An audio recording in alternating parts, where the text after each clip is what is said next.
Are you too scared to put a resin top coat on your beautiful piece of art for fear of ruining it?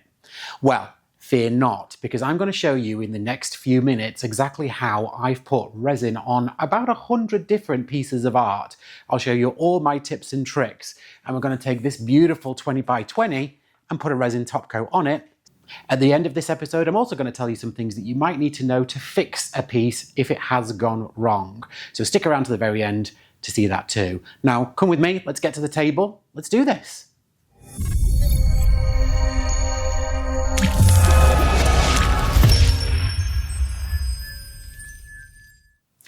All right, folks, let's get to this. I've got this beautiful 20 by 20 inch canvas in front of me here. You didn't see me pour this on the YouTube channel, but if you're following our socials, TikTok and Instagram at Masse Art Studios, you will have seen some sneak peeks of this piece being poured. It used exactly the same technique as the piece that I poured last week. So there's some gold leaf on here and then a dustpan pour along the bottom. And this is the piece we're going to resin. So first let's talk about prep. And a little bit of prep is going to go a long, long way when it comes to resin. So do not skip these pieces. So first off, my painting still has the tape and the push pins on the back because I still need this canvas to be elevated off my workspace. And I'm going to make sure that this canvas is completely level. Now, I know my table is level because I've got little legs and adjustable legs on the bottom of my table. So I know the table is level, but anyone out there who's bought different levels of canvases will know that these things can warp. They're not always completely straight. So let's have a quick look to see how this canvas is. It is a little low on the left-hand side, my left-hand side here at the bottom, and on this side. But the sides are perfectly straight. Now, I'm only putting my level along the edges of the canvas. Now, that's where the wood is, and that's what I'm really interested in right now. The middle, I'll worry about later, and I'll show you what I'm going to do to make sure that the canvas is nice and tight in the middle. So, I still have my push pins in here. What I'm going to do is really gently just extend the push pin out on my right-hand side on both sides, and what that will hopefully do is make my canvas more level. And I say that this is an important step. It really is, because as you all know, resin is self-leveling. So if your canvas is lopsided, it's all just going to go running off. And what we're wanting to try and do is keep as much of this resin on top of the canvas as we can to make sure that you get all of your edges nice and covered. One of the things I hear a lot is that the resin's pulled away from the edges. It's because either you didn't have enough resin to start with, or the resin has tipped off on one side, exposing your edge on the other side. So we've now completely leveled this canvas. The next thing I'm going to do is get this canvas and completely spray the back of it with water. So I'm going to spray in between the wood and the canvas, and then I'm going to spray all the way down the sides, and then I'm going to spray along the middle. And you might be wondering why I'm doing this. Why am I wetting a canvas? Well, it's a really simple process, but what this is going to do is make the fibers of the canvas re-tighten up so that the canvas is completely tight. And that's also going to help me with my leveling. So you saw me measure along the edges of the canvas because that's where the wood is, and I wanted to make sure that there wasn't any warpage. Even though the edges might have been nice and level, the canvas might have been sagging in the middle if this canvas wasn't tight. So just by spraying the back of it now, what I'm making sure is, and if you can see that bubble is completely in the middle of this level, this canvas is now completely level all the way around. As level as it can be. There will be minuscule adjustments that I could do to make this totally level, but that is good enough for me at this point. The next step in prep, this is a somewhat freshly poured canvas. I poured this canvas maybe 3 or 4 weeks ago, and it has been curing all that time. It is important that you let your acrylic paint cure, which is a longer process than just drying, because what I don't want to do is trap moisture in between the canvas and the resin if this acrylic wasn't completely dry. So I've left this for 3 to 4 weeks. It's kind of what I always like to do. I'm then going to take some 99% isopropyl alcohol. I'm going to wet a piece of kitchen towel, paper towel, and then I'm going to gently clean the surface of this painting. And I say gently, I am not scrubbing this by any means, but I'm making sure that this isopropyl alcohol gets all over this canvas and it cleans off any fingerprints, grease marks, any dust that might have occurred from the canvas just sitting on the floor or wherever it has been drying. And what I'm just making sure here is that everything on this canvas is now completely clean. If you don't spend the time doing this and you have grease marks on your canvas, the resin might not completely set. Resin is a chemical reaction between two products. And what you're really trying to make sure you do is that you're not having anything that is going to impact that chemical reaction, such as fingerprints, grease marks, those kind of things. Now, if you're using silicone in your pores, it's a really important point to pause here and say that resin will interact negatively with the silicone in your acrylic pour if you don't spend the time preparing it properly. And there are different ways of doing that. I never use silicone, so I'm not an expert on those ways, but I do know that you can either put a barrier level of maybe a varnish on before you actually resin, or you can take your piece of art and actually take it to the bath and use soapy water and kind of scrub it. Now, as I said, I am not an expert, so please go and follow someone who uses silicone before they resin, just to kind of get some more hints and tips from them, because it is not something that we use here in the studio. Still playing around with the lighting here. I've got all sorts of shadows on this one today, but thankfully it's not going to be quite as important as it would be normally. All right, so we've now got our fully level and prepared canvas. We've made sure that it's completely wet at the back and saturated to make sure it's going to be nice and tight, which it is, and we've cleaned it off with isopropyl alcohol. Now to the resin. Now, before we start opening resin and talking about resin, I want to say that there are precautions, safety precautions that you need to take in order to make sure that you are being safe. That will include gloves, because you don't want resin on your hands. And as a point, I've actually got 2 gloves on each hand, and that will become apparent a little bit later on. So I always double glove. And I'm wearing a mask, and I'm also painting in my garage with the door open. So this is an extremely well ventilated space. Follow the safety instructions on the back of the resin that you are using to make sure that you're also being safe. And it's also important to follow the instructions on the back of the resin, because different resin have different mixing recipes. Some of them will be 2-to-1, some will be 1-to-1, some of them you have to warm in a warm water bath first. I'm using Mixed Media Girls resin. Anyone out there that knows us and has seen us resin before will know that we used to exclusively use art resin. The reason being, it was low odor, fast setting, it was a great mirror-like finish, didn't cause tons of bubbles as you mixed it. It was just the resin that we absolutely loved. Well, that is until we started using Mixed Media Girls resin. And this is probably what we now use more than art resin. That can be found at www.mixedmediagirl.com. And all the reasons I loved art resin are all the reasons why I love this resin. And I'll add in that it also doesn't bubble an awful lot when you stir it, which is an important part of the process that we'll talk about in a moment. So this is a 20 by 20 inch canvas. I went onto the art resin calculator. The art resin calculator can be found on your laptop or your iPhone, and it basically is a calculator that Art Resin have on their website, which will allow you to calculate the amount of resin that you need to mix for the size of the canvas that you're using. And the Art Resin calculator said that I needed 14 ounces of resin for this 20 by 20 inch canvas. I'm going to mix a little more. I always like a little extra just because I want to make sure that I've got enough to cover this canvas. So I'm going to take this 20 ounce cup and I'm going to measure 8.5 ounces of part A and 8.5 ounces of part B, and I'm going to mix those two together to give me 17 ounces of total volume. Now, the resin on the back of, so the instructions on the back of this resin ask you to measure by volume and not by weight. So rather than using a scale, you'll use a measuring cup or a jug or some other way of actually measuring out the volume of resin.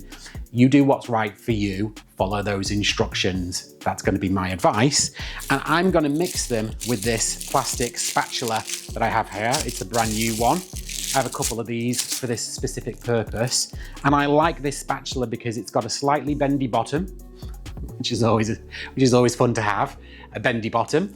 And that means I'm going to be able to really get into the bottom of my cup as I stir it, rather than a plastic popsicle stick or craft stick. But also, once I finish with this, the resin is going to be really easy to peel off it. So I really like using these plastic spatulas. So with a little bit of jiggery pokery and TV magic, let me measure out my 8.5 and 8.5 inches into this cup, and we'll be right back with you. All right, folks, now I've moved my canvas just over to the side so I don't spill any on as I stir here. But what you'll find with your mixed media girl resin, or certainly I found that anyway, is that part A is thicker than part B. So the question is always, do you pour part A into B, or do you pour part B into A? I think Mixed Media Girl Marcy does have a suggestion, but I've actually found it doesn't really matter either way. And this is why for me. So let me tell you this, there's some things here that you've got to pay attention to. First off, you have to make sure that you are taking your implement to stir, in my case, my silicone kind of paddle, or your popsicle stick, and you are scraping the edges of your cup. That is because you want to mix as much of part A into part B as possible without having any of those two products unmixed. So I will regularly scrape the sides of this cup and just make sure that everything is incorporated. And I'm going to do exactly the same down at the bottom of the cup. That's why I like these plastic spatulas, because they've got this slightly bendy bottom. And so I'm going to make sure that everything is thoroughly mixed, A into B, by making sure that all the resin that's sitting down at the bottom of the cup is also mixed in. Now, when I've seen other people, and I'm going to call out one in particular, Canella Siracco, out there, she will tell people to mix gently in order not to create as many bubbles as they can. Now that works for Canella, but I'm going to tell you completely the opposite. I want you to whip this resin within an inch of itself. I want you to make sure that this resin is completely mixed part A into part B. What I hear from people more than anything is that one of the reasons why their resin on top coats fail is because either they've got rivers of resin on top, and that's the main reason, or there's like dimples of resin. Now, the rivers and the dimples can be caused from the two parts of the resin not being mixed properly before you pour them onto your canvas. And so what I'm going to say to you is this: it is far easier to make sure that you get rid of the bubbles in your resin by heating them, which we'll do very shortly. It is a lot harder to fix a resin pour that has gone wrong because you didn't mix the two together properly. So I've never ever had a resin piece that's had bubbles in it. Never once in 100 pours. And again, that's because I'm going to show you exactly what I do, but I'm going to ask you to make sure that you whip these two products together to make sure that they are absolutely and 100% mixed thoroughly in the 3 to 5 minutes that you are going to mix. Again, pay attention to the mixing instructions on the back of your resin. Some of them will say 3 minutes, some will say 5 minutes. I tend to go somewhere between the two, between 3 and 5. And this cup is going to turn like milky because I'm going to mix this one up so much. Again, do not fret and worry about it. I would rather you have a milky resin consistency at this point and your resin pour completely cure rather than you have problems later on down the line. So, a bit more TV magic. I'm going to completely mix these two products together, and then I'll be back to you in 3 to 5 minutes once these are completely mixed. All right, bit of a aerobic workout there. My resin is now completely mixed. So next we're going to get this resin onto this canvas. So I'm going to scrape off my little spatula, which I'll be putting back into this plastic pot once I'm done. And then we're going to take this completely completely mixed resin, and I'm going to pour a bead of resin first around the edges of the canvas. There's a reason for this. I'm doing this to make sure that I have enough resin on the edges to completely cover all my edges, and then I'm going to pour my resin in the middle.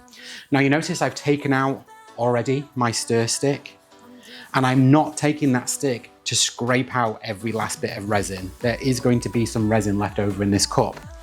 I'm gonna put this back in here now to dry, and then I'll be able to pull this out and peel any resin off it. Why am I not scraping my cup at this point? Why do you think I might be wasting resin? Well, I'm not wasting it. If there were any parts of part A or part B that were in that cup that were not mixed, the likelihood is that they would be clinging to the edges of the cup. And so I don't want to then scrape those off and put those on top of my canvas. What you're gonna see me now do is take my gloved hand and run my fingers all the way along the edges of the canvas and push the resin over the edge of the canvas. Now, this is why I'm wearing two gloves, another reason why I'm wearing two gloves, but I also believe that if you don't get your fingers in the resin, you really don't know if it is fully covered. And the way to know whether the resin is fully on this canvas or not is by touch for me.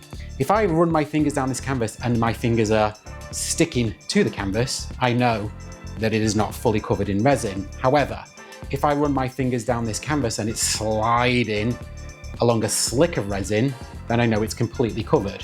So this side is now covered, this side is covered, this side is covered. Now let's get the front or the back, however it is that it is for you, in your orientation. Make sure those corners are completely covered too. So now my edges are covered, I'm now gonna then take my fingers and then make sure that my center is completely covered. Remember what we said at the very beginning about resin, it's self-leveling. So manipulating this resin on this canvas, and there's all sorts of divots and splashes of resin as I put this one on here, it is going to level out nicely as it dries.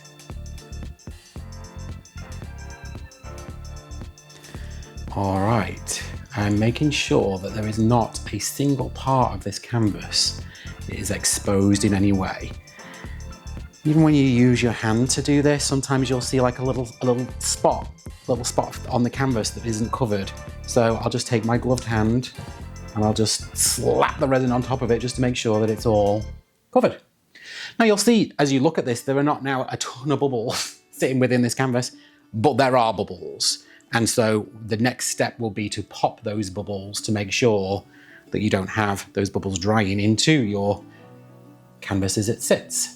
So again, running my fingers along the edges, making sure that everything is completely covered. And just taking a look, I'm getting down at eye level here just to kind of use the light of the studio just to make sure that everything is completely covered on top, which it is. So next, I'm gonna remove one of my two gloves on my hands. And I think now it'll become apparent the reason why I use two gloves. So I'm gonna peel my top glove away, throw that one in the trash to expose my bottom glove, do the same on this hand, put that one in the trash. Now I've got clean hands to be able to pick things up like my torch, because the next thing we're gonna do is pop the bubbles. Now, courtesy of Mina Villegas, I have a rather large torch here, which we named Torchy, and has been with us for a number of years. I'm going to use this flame and pass this over the top of my canvas to pop as many bubbles as I can. Going backwards and forwards, sweeping motions, not having the flame touch the canvas at all, but using the heat that's created from the torch to pop any of the bubbles that might be on the top of this canvas.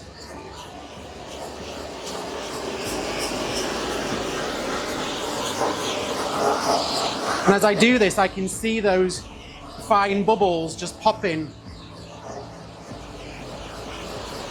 on the top layer of my canvas as it sits.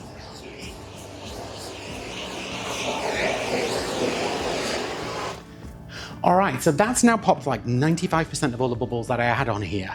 The next thing I'm gonna do with my clean gloved hand is take my torch and my iPhone. And I'm gonna use this just to make sure that there aren't any bubbles that I'm missing. And I'm just shining the light to help me kind of see on here better.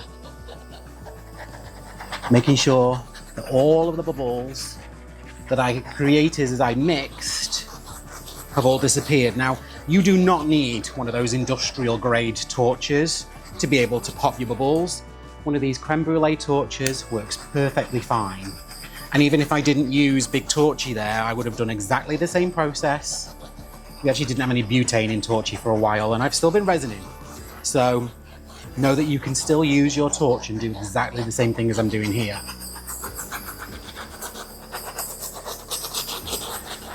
And that is it.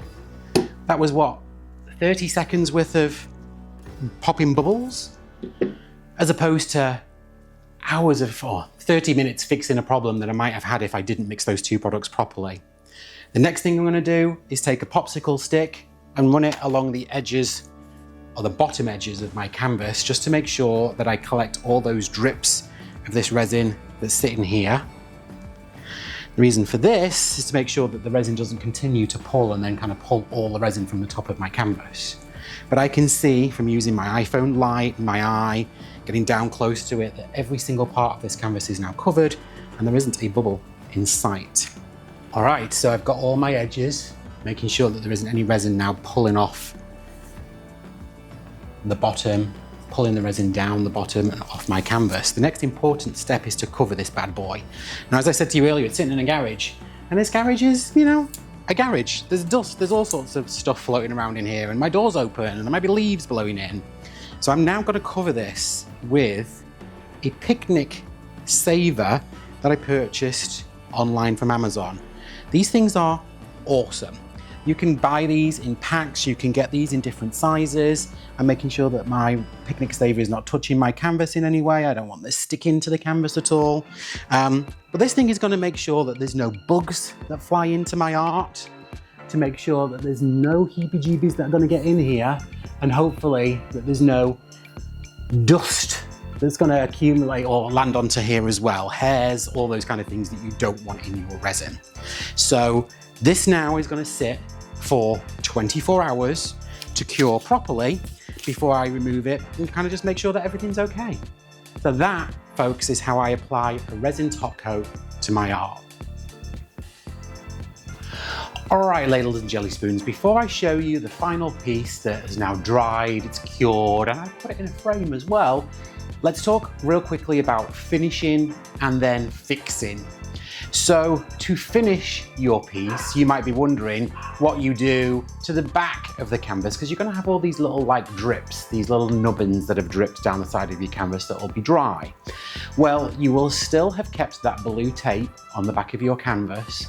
So all I need you to then do is take your trusty creme brulee chef's torch and basically run the torch along the edge of the canvas. Again, kind of keeping the flame off the back of the canvas, but what the torch will do is will heat the resin up so that you can then just peel the tape off. So you're just running the torch around. I tend to kind of do it in sections. So I'll do this section first, backwards and forwards a few times, enough to just heat that resin, and then I'll just peel the tape off. Same again on each side. It is a really simple process. So simple, I'm not even going to show you, because all you need to do is just run that torch along the back and then you'll be able to pull off the tape that then has the resin drips on it. So that's really easy. Now let's talk about fixing something. Now, this is a piece of art that Kathleen from Cos Creations painted here in the studio with us. And for the most part, this is actually a really beautiful resin job. There's no dust, there's no particles. It's actually really pretty. But for the purposes of this demonstration, we're going to pretend that there is something right in the middle of the composition here. Now that could be something like divots, where the resin wasn't spread across the top evenly. It could be some dust, it could be some fur, it could be one of your hairs. Whatever it is, let's say that there's something sitting right here in the composition that you need to get rid of. How do you fix it? Well, it's really simple. You're gonna take yourself a piece of sandpaper. Now this is 80 grit. I tend to use probably 100, 120 grit. This might be a little too coarse for this resin. But what you'll do is you'll simply take your sandpaper and you'll sand the top of your piece. Sand it enough to get whatever it is out of the resin, whether schmutz or fluff or hair or whatever it is. If you've got kind of divots, if you've got kind of resin rivers, anything that you want to get rid of, you'll use your sandpaper and you'll gently sand the top. Now, once I've got rid of my fluff right here, I'll rough up all of the resin on the actual surface so that the next layer of resin has something to bond to, because that's exactly what we're going to do. Once you've sandpapered your piece, you're then going to take your isopropyl alcohol and a piece of kitchen towel or paper towel, and you're going to wipe off all the excess dust, make sure it's nice and clean and that surface is perfectly clean, and then you're going to repeat the process again. If you added, say, 14 ounces of resin the first time that you resined your piece, like we did on the 20 by 20s, then you'll only need to use maybe 3/4 of that or half of that even, because you're just adding the thinnest coat of resin on top of your composition. You're not resining like the whole thing with a nice thick kind of coat like you did the first time around. But that resin will fill in all those gaps where you've just sanded. It will completely smooth out the top of your artwork and it will look exactly like this again. Resin fills all the gaps, so all those gaps that you've created by sanding down your artwork will be completely covered and it'll be completely mirror-like again. One thing to mention is you don't want to sandpaper your artwork down to the canvas. So make sure that you're not going too hard and too deep. You only want to just remove that top layer or whatever it is that's sitting within your artwork that you need to get rid of. But it's going to be scary. You're going to feel like you've ruined it. Sandpapering off your artwork is going to create this like scratched piece of art. But as soon as you apply that resin, once again, following all the steps that I showed you in this episode, you'll end up with another piece that will look exactly like this. So don't be afraid. You can fix issues. I have an episode up on the channel that has about 250,000 views right now. It's got over 1,000 comments.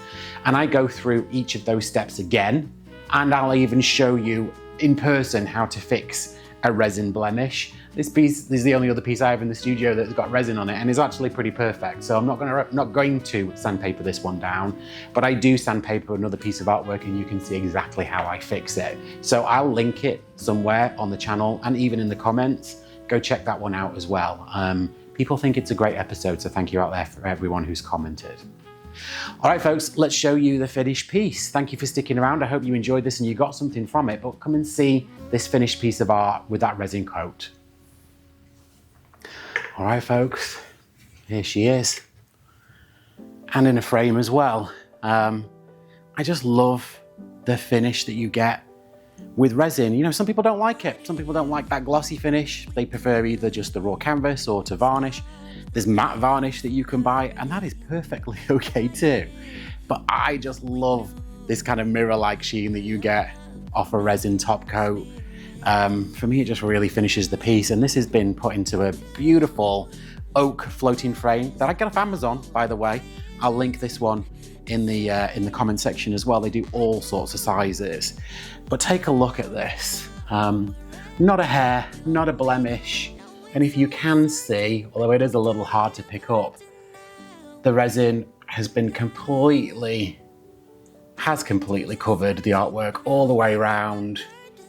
Beautiful edges on here too. Nothing was pulling away. I gotta say that this one and the other piece that you might have seen last week were probably two of my very best resin jobs, which I'm super happy about because this is going to a very special someone. But yeah, I really love resining. Please don't be afraid to add a resin top coat to your artwork. It really does finish it off, gives it that professional kind of element, and it's not as difficult as you might think. So please give it a go. If you've got questions, fire them in the comment section down below, because I promise to answer every single one of them. Not just with a standard, straightforward, like, you know, cut and paste response, but if you ask me a question, I will answer it. And please give this a go. Resin is fun. And yeah, please let me know how you get on. That's it from this episode, guys. We'll see you back again with Jeremy in the next episode. Have a great week. See you soon.